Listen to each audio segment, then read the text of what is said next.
Il s'agit du livre De filles nues de Luz. Luz a obtenu le prix Wolinski de la BD du Point 2024. Un prix particulièrement symbolique à l'approche des 10 ans de l'attentat de Charlie Hebdo, le 7 janvier 2015, le journal dans lequel le dessinateur a longtemps travaillé. Georges Wolinski est l'un des dessinateurs assassinés par les frères Kouachi. Luz, arrivé en retard ce jour-là, a échappé de peu à l'attaque terroriste. Je m'appelle Luz et je suis dessinateur. J'ai sorti un livre qui s'appelle Deux filles nues chez Albin Michel. Ça va être le livre qui me représentera en janvier 2025.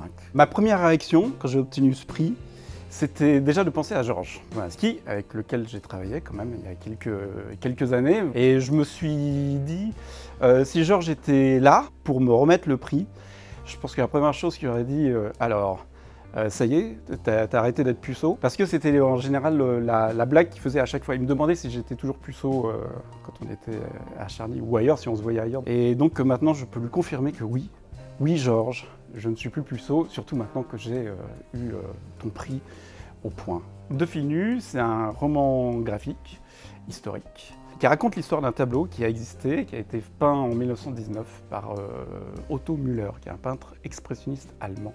C'est pas que l'histoire de ce tableau, c'est l'histoire des gens qui passent devant ce tableau. Parce que j'ai trouvé un espèce de procédé où on se met à la place du tableau. Et là, l'idée, c'était de me dire, et si ce tableau avait vu défiler toute l'humanité dans ce que ça a aussi d'atrocité?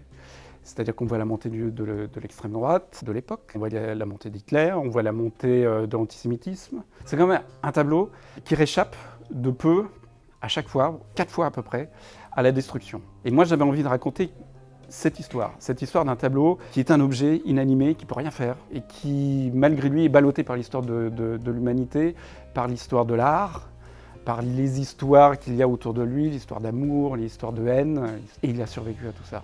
Donc c'était une histoire de survivance qui m'intéressait pas mal.